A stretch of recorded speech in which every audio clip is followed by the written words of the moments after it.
Hey, Walt here from WaltandPA.com as well as StowGearReview.com with another Shooting the Breeze video. And if you guessed that this one was on guns, again, you were right. I've been doing a lot of gun videos as of late because guns have been on my mind, and I've been trying to get involved in the shooting sports and action shooting, as I mentioned in previous videos. And on the last video I did on Tuesday, I made mention that I got together with Sean over at Ole Valley Fish and Game, and he gave me some really basic information on what I can expect to see at an IDPA or USPSA match. And that was really useful, and I appreciate it very much. But I wanted to get out and do a little bit more shooting. So when I got up this morning at like 5:30 or so, it was beautiful. The weather was very comfortable. The sun was shining. Well, the sun was, I think the sun was up. It was beautiful out. And so I decided to get my stuff together and head over to the range. I got there at about 7 o'clock when shooting was permitted. I got all set up and I started doing some shooting. Well, the general idea was to just do some basics. Load one mag with three rounds, holster, and then at the tone, draw, fire 3 rounds, do a magazine change with another magazine with 3 rounds in it, and fire 3 more rounds. Basically, I was shooting 2 center mass, 1 head, reload, 2 center mass, 1 head, and then look at my time. Well, the whole look at my time thing was kind of interesting because I've been looking for a shot timer app for my phone. Now, if you have an iPhone, there's one that's supposed to be really good. I don't remember the name of it, but options are kind of lacking in the Droid market or the Android market. And I was able to find one. I think it was the IPSC shot timer, which was a free app, and it got some pretty good ratings. So it was like 4.5, 5 stars, something like that. So I downloaded it, and then like last week or something, I was just kind of testing it out. I would hit the start button, wait for it to chime, and then I would sit there and clap. And I would watch the app pick up the claps and time everything. So I thought, this would be a useful tool to take over the range, and just to get a general idea of speed, so I can get a base point of where I'm starting, because I really do want to track progression so that I could see just how bad I am now versus getting involved and trying and then tracking everything again in the future, maybe a year from now or something. So I go over the range and I try the shot timer app, and it doesn't work out so well. My Droid X is not in the compatible phones list, but it was working as I was clapping. Well, when I got over to the range, I fired 6 shots, and the shot timer app showed 17, or something like that. What I think was happening was, I think it was picking up the birds chirping and everything else. So I messed with the sensitivity. I turned it way down to like 10%, and I was still getting about 12 shots reported when I was actually firing 6. So I was only using it initially just for the buzzer.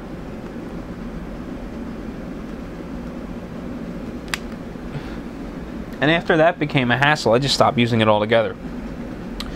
And when I first thought of going over the range, I thought, what, I can use my phone, and I have this GorillaPod for an old flip cam, and it's got flexible legs, so I can bend the legs up around to create sort of a cradle for the phone, and since it records in HD, I can record myself shooting so that I can play it back after I'm done and see just how bad I'm doing or where I need work. So, and then I'm kind of thinking, well, that's not going to work because I need to use the phone for the shot timer as well. And so I was about to scrap the video idea when it dawned on me, well, why don't I just take the old flip cam? It doesn't record in HD like my phone does, but it should do the trick, and I'll be able to watch the video and see where I'm making mistakes, where I need work, and pick up on things that I can't tell, or I pick up on things that I don't realize I'm doing in real time, by sort of taking a step back and watching myself do it via video. So I took the flip cam, I set it up, and I did some shooting.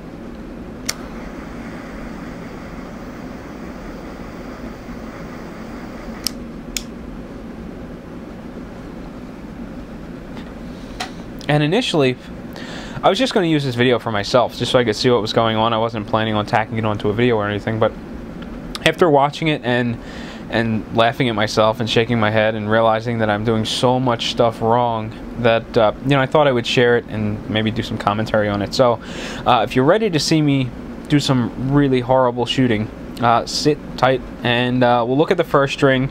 I'll come back, talk a little bit about it, because I changed up some of the things I was doing, and you know, I want to kind of jump around as I go. So up next is a string of 4, maybe 5 video clips and my targets, and you know, I'll talk to you in a sec after you see how bad I did.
Alright, well, that was a few clips of my first few strings of shooting, and the first thing that I noticed that is a really big issue is a safety issue.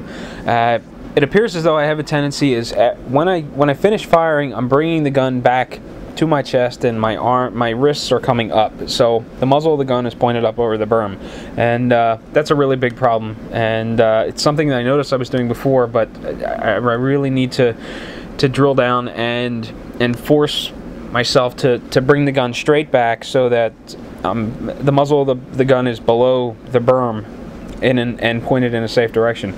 So that's a really big issue that concerned me quite a bit, and I got kind of agitated because I know I did the same thing back on Tuesday when I was with Sean.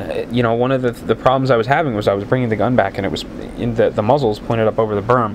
So I'm kind of disappointed in myself there. Outside of the safety issue, the shooting itself, I was moving too fast, and my groups were all over the place. When I go to the range and everything is relaxed and I'm shooting slowly, I can keep the groups relatively small, even back much further than I was. I think I was between 5 and 7 yards there. And when I'm slow shooting, when I just go to the range just to shoot with without this time thing in my mind, I can keep groups under the size of a fist.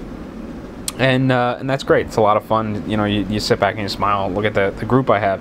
But when you start pushing yourself and shooting a bit faster, my groups are spreading way out, and you can see that I'm outside of what would be the A or the 5 zone on many shots.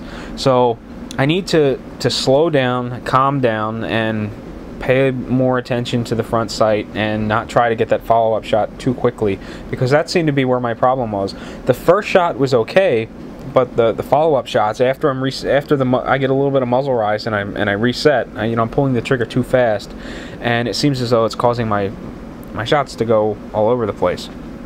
So that is the first string. The next series that I did was I did 3 rounds in one magazine, 5 rounds in the other, and I was doing three center mass, 1 in the head, and then with the 5-round magazine I was containing all the shots to the center mass.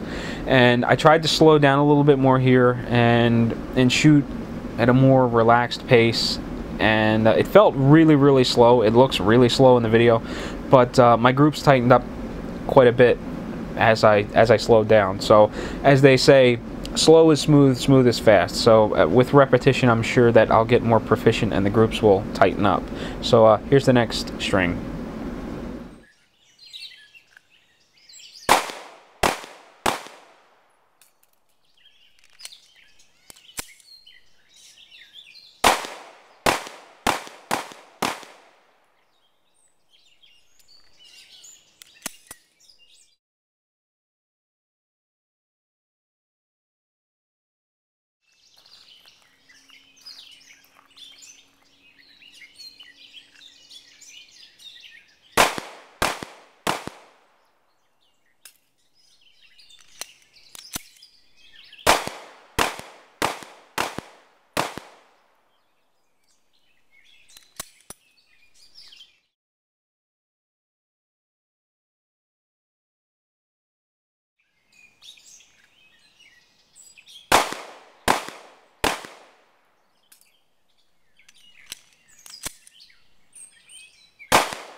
Alright, well there you can see that my groups tightened up because I started shooting slower and I was focusing more on center mass. And you know, looking at the video, it looks even slower than it felt. But you know, as long as I'm becoming more proficient and the groups are tightening up, I can live with it looking terribly slow. So practice, practice, practice, I guess is what it takes. You know, one of the things that I notice that I think I need to work on is my stance. I'm more, I don't know, I'm almost leaning back in some of the shots where I feel as though I should be more aggressive and leaning forward so that I get less recoil pushing me. I'm not getting a whole lot of muzzle flip, although when I'm actually shooting it feels like I'm getting more. Again, there, I guess it's a matter of more practice to deal with that muzzle rise that I'm getting. But I think I need to be more aggressive and lean forward, lean into the shots a bit more. And my magazine changes are pretty awful too. You know, I need to sort of pull it in tight and work, you know, right in front of my face, so that I can get right back out and aggressive again. I'm getting kind of lackadaisical when it's time to change magazines. Now, I don't have a mag pouch. I need to go pick one up or order one. So, you know, I'm fidgeting with a magazine that I've got stuffed in my back pocket, so that's obviously slowing me down a little bit. But the magazine change itself, ejecting a magazine and getting a new one in, minus, you know, digging around in my pocket, needs to get a bit smoother, and that's something I can practice around the house with dummy rounds, with snap caps. And I also need to work on trigger pull. I noticed that my finger varies inside the trigger guard. How much finger I've got on the trigger. And you know, sometimes I'm shooting with just the very tip of my finger. Sometimes I'm in all the way up to the knuckle. So there's something else that needs you know, snap caps and practice, so that I get a smooth, repetitious trigger pull that's predictable. So after I got done shooting my 9mm, I decided to try a few rounds with my carry gun, my Springfield XD in 40. And so that's what these next clips are. So even though they aren't related to competitive shooting or action shooting, they are still relevant because there are things there that I see that need to be addressed as well.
Well, that was my 40 Smith & Wesson Springfield XD subcompact, and you know, I saw a lot there that I really didn't like.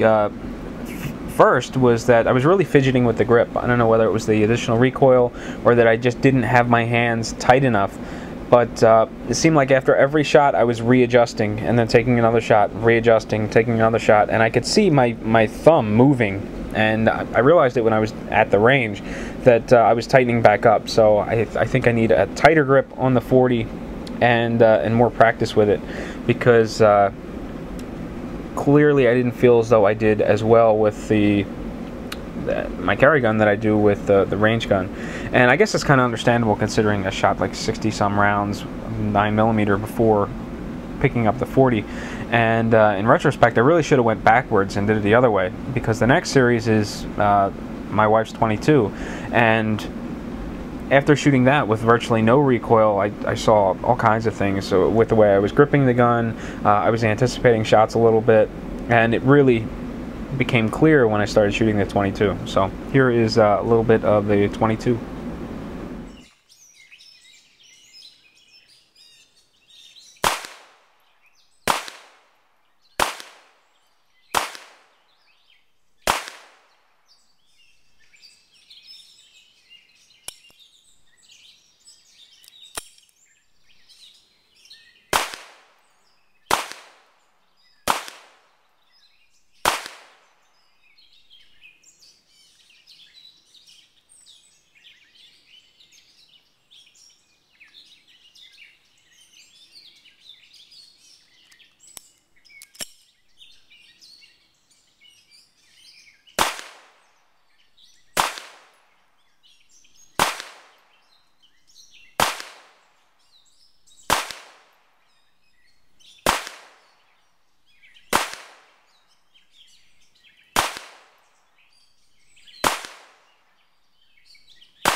Well,